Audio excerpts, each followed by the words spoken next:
Pemirsa, jumpa lagi dalam special interview bersama saya, Claudius Bukan. Akankah Indonesia terperosok ke dalam resesi ekonomi? Apa dampaknya bagi kita semua? Apa saja langkah yang harus dilakukan agar bisa survive sekaligus keluar dari resesi ekonomi?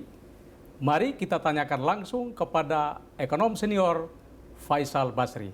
Pak Faisal, terima kasih banyak atas kesempatannya. Terima kasih sama-sama. Pak Faisal, ini kalau kita lihat kondisi ekonomi dunia, dua negara besar ya, macan ekonomi Asia, Singapura dan Korea Selatan sudah resesi ekonomi ya. Menurut Pak Faisal, mengapa negara sekuat Singapura itu bisa jatuh dalam resesi? Kita lihat strukturnya, jadi ekspor Singapura itu 170% lebih dari PDB-nya. Jadi kuenya itu lebih kecil daripada ekspornya karena dia negara transshipment kan. Kemudian impornya juga hampir sama, kira-kira 150-an. Jadi ekspor lebih besar dari impor. Iya kan?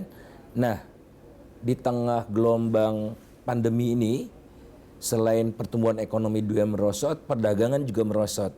Diperkirakan tahun ini perdagangan merosot kontraksi ya 13-40%. Itu menurut World Trade Organization. Jadi negeri-negeri yang sangat bergantung pada ekspor, dia jatuh duluan. Nah, Korea juga begitu, ketergantungan pada ekspornya tinggi. Nah, sebaliknya Indonesia, ketergantungan pada ekspornya relatif sangat rendah, di bawah 20%, sekitar 18-19%. Kemudian impornya lebih tinggi dari ekspor. Ya, impor lebih tinggi dari ekspor.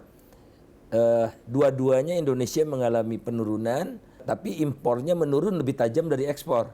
Ini semata jadi soal impor kan minus, minus, kemudian dia merosot, minus jadi positif. Efeknya positif buat ekonomi. Tapi kalau asumsinya hanya semata ekspor, kita lihat negara Eropa yang kuat seperti Prancis, Italia, dan Jerman, mereka juga walaupun belum resesi tapi sudah minus sampai 12%. Ya, Prancis, Spanyol, Italia, dan seluruh EU itu kontraksinya double digit.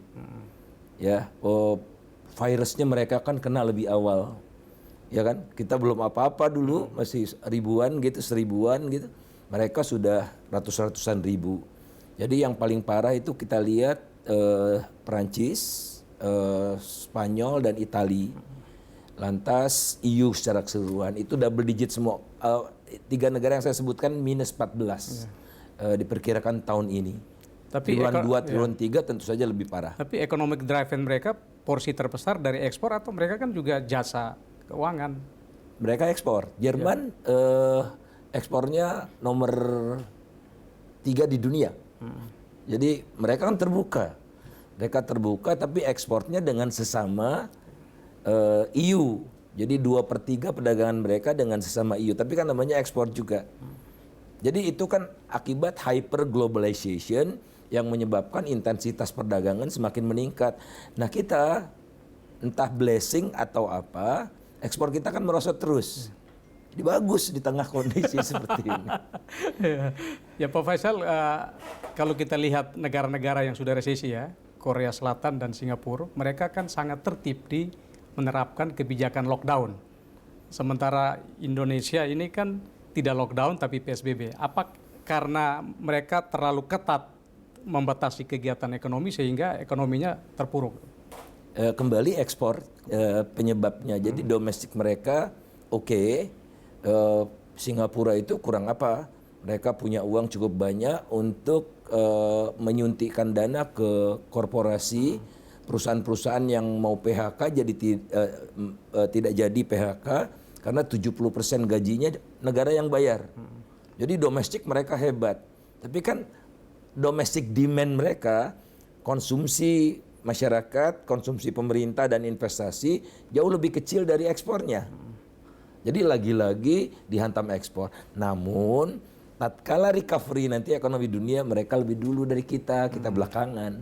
Kalau di Amerika gimana? Menurut Pak Faisal, apakah Amerika juga akan terperosok dalam atau dia di single digit? bergantung kepada kemampuan mereka untuk mengendalikan virus ya. Sekarang kan mereka virusnya naik lagi, di beberapa negara bagian sudah lockdown. Namun secara keseluruhan kembali karena ekonomi Amerika basis ekspornya relatif kecil, ya tidak sampai 20%, lebih rendah dari kita, maka pengaruh global recession itu kecil buat mereka, sehingga ekonomi Amerika tumbuhnya kontraksinya relatif sudah mencapai puncak pada triwulan kedua.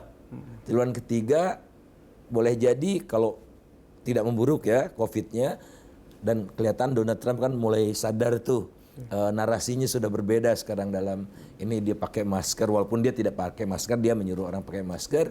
Ekonomi Amerika kemungkinan akan kontraksi sekitar 4-5% saja. Nah, dan satu lagi yang membantu, krisis sekarang kan tidak diperdalam oleh krisis keuangan. Jadi di tengah mengharu birunya pandemi COVID-19, sektor keuangannya strong. Bursa sahamnya Dow Jones naik terus, Nasdaq naik terus. Ini sudah minggu ini naik terus. Kemudian bank-banknya juga strong gitu. Itu yang membantu. Indonesia juga sebetulnya terbantu oleh karena sektor keuangannya tidak mengalami pukulan berat. Likuiditas masih cukup kuat ya Pak Faisal? Semakin banyak likuiditas karena kredit turun, dana pihak ketiga naik. Jadi loan to deposit ratio-nya turun. Dari 94 mendekati 100, sekarang mendekati 90. Jadi tidak ada masalah likuiditas. Kecuali beberapa bank kecil ya. Kalau kita fokus ke Indonesia, pertumbuhan di kuartal pertama kan 2,97. Nah di kuartal kedua kalau kita dengar estimasi dari Menteri Keuangan itu sekitar defisitnya 4,3%. Nah apakah ini akan membuat kita akan jatuh ke dalam resesi? Kita bahas di segmen berikut. Pemirsa tetaplah di special interview. Dengan pertumbuhan minus 4,3 itu kita akan jatuh ke dalam resesi? Jadi memasuki triwulan 3 kita resmi masuk fase resesi. Nah triwulan keempat bergantung pada penanganan virus.